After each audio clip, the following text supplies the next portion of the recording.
WNST week with the Birds out on the West Coast. But down at College Park, they're doing all sorts of things. Brenda Freese is doing pressers, and Bino Ranson's on my Facebook page, and they're opening up the new Cole. And we've got on the second-year head coach now. We're getting here through this thing a couple times. We got DJ Durkin, our head coach for the Maryland Terps, joining us now. Are you inside the new Cole now, Coach, or are you outside the new Cole? I'd love to tell you I'm inside it. I'm not. I'm currently in my office, but here in the near future, my office will also be part of that building, so it'll be nice. The fresh smell of paint there, right? Yeah, it's great. I mean, it's been a tremendous, obviously occasion for our team and for the community and all the recruits and people that they come and visit us. It's just. It takes your breath away when you walk inside. Just the magnitude, the size of it, and how well done it was. It's been tremendous. For a lot of us, there were a lot of sweaty nights down there with Lefty Giselle over the years, and Gary, for that matter. But, for the football program and for where you are in this summer, quarterback. I mean, everyone that talks to me says quarterback, and I'm sure it's the same thing for you. I know you love a spirited competition down there, and it's still early, but where are we on the quarterback search this year to get one quarterback and go all the way through with it? Yeah, we are. I mean, we just completed practice 6, so we're still early in preseason, and we want to definitely keep that competition going for a while. I think the main thing I like is we have 4 guys in the position that I feel are all legitimate Division I quarterbacks. So they're making each other better by competing for the job, and so we're as a whole at the position. I feel really good about where we are. We're much further along right now than we've ever been since being here, and so. It'll shake out. And we have some big scrimmages coming up, and we go through preseason camp. These guys will have great opportunity to go show what they can do and decide it on the field. I think Maryland has so many attributes, even in the ACC. I thought that for many, many years. Now in the Big Ten, bringing in someone like yourself that's incredibly ingrained and familiar, your whole life growing up into Big Ten football and around Big Ten football and the things that have gone on there. From the recruiting trail for you, and I know, Florida, Michigan, those names call themselves, but coming to Maryland, seeing a program that's now moving into the Big Ten, what is the sell for you when you walk into a kid's home and say, I want you to come to Maryland, not just for the education, not just to be able to play, but we're going to win football games here.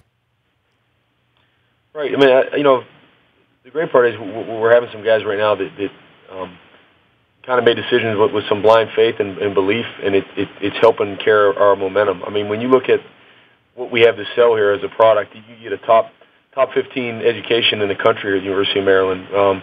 In particular, when we're recruiting guys here in our backyard, which the majority of our recruiting is, you get that opportunity to represent your hometown and play with guys that you grew up playing against or with, and I think that's a special opportunity.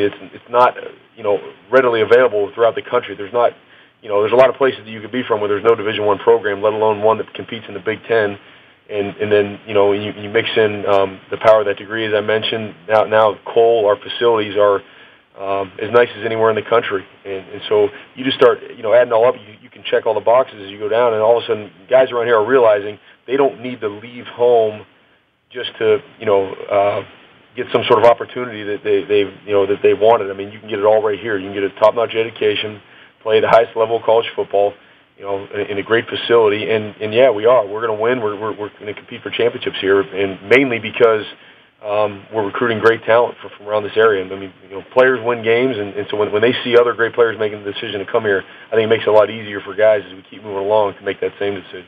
Who put Texas on the schedule this early, Coach? I mean, what happened to Howard? What happened to easing into this thing, right? Yeah, I think it's been a great tool for our guys to really hone in their focus and sharpen all of our preparation throughout summertime and now into preseason camp, because obviously they understand that that's a heck of an opponent we have right off the bat, and we got to be ready. I mean, there's no easing into the schedule or warming up, and we got to be ready to go play ball.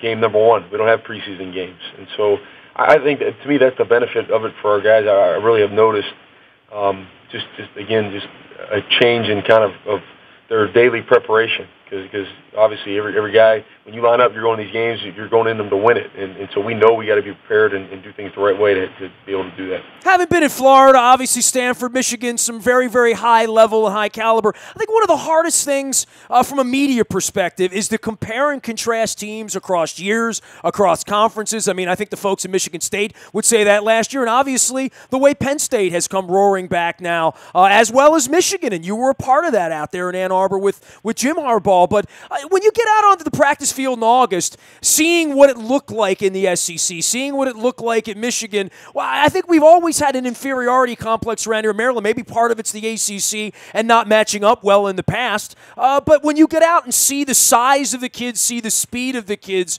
happy in the direction it's going here. But, I mean, obviously you're recruiting in a different direction maybe than some of your predecessors did before for a lot of different reasons, conference being part of that.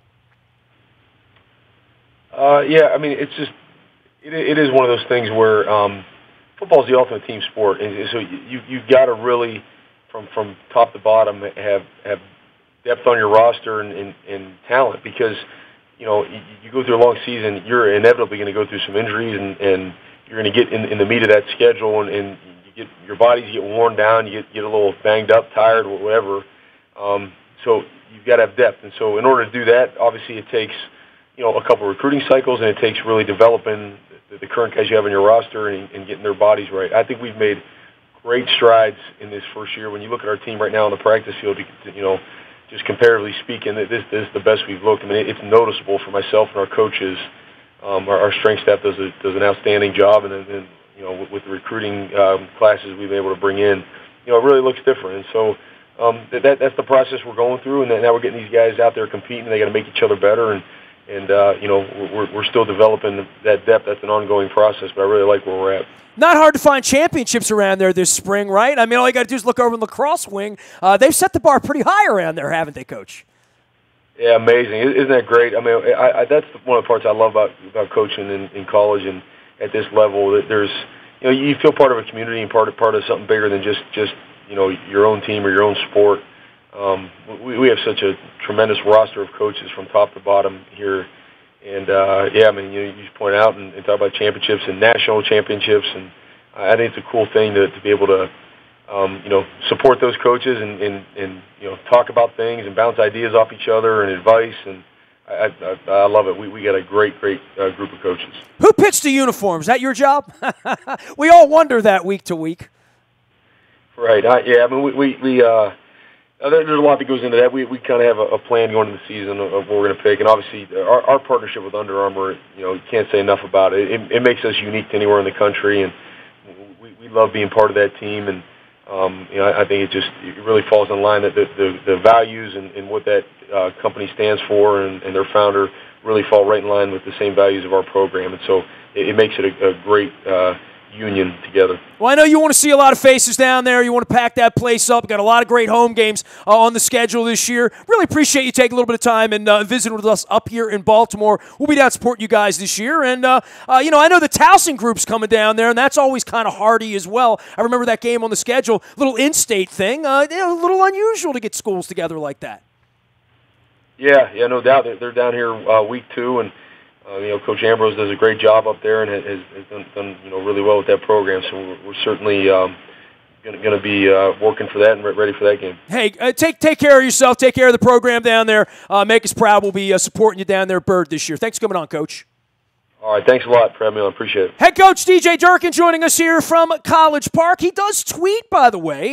You can follow him at Coach Durkin, Durkin. There it is right there. 13,000 followers. We're going to work on some more, but he had some great stuff up on his Twitter this week from the Big Ten Network visit over to the new Cole earlier this week as well. And the folks down in Maryland wanted me to remind you that they do have tickets available, and season tickets on sale starting as low as $125 in honor, strangely enough, of Maryland's 125th football season. I didn't know that. 125 years we've been playing football in Maryland. Variety of seat locations available, flexible pricing, and payment plans. You can learn more. Obviously out there, they're looking to get some more folks down there. And certainly we're looking to be following the Terps down to Texas to start the season. Towson does go down and play the Terps in week 2, so a little local angle there. I should have asked him about Jake Funk, who ran all over my Dundalk Owls a year and a half ago. I meant to do that, but that'll be my bonus question for next time. Great to have Coach Durkin on. It is football season, not just Ravens and Redskins this week, but also the Terps practicing down at Cole, and not at Cole, but at Bird,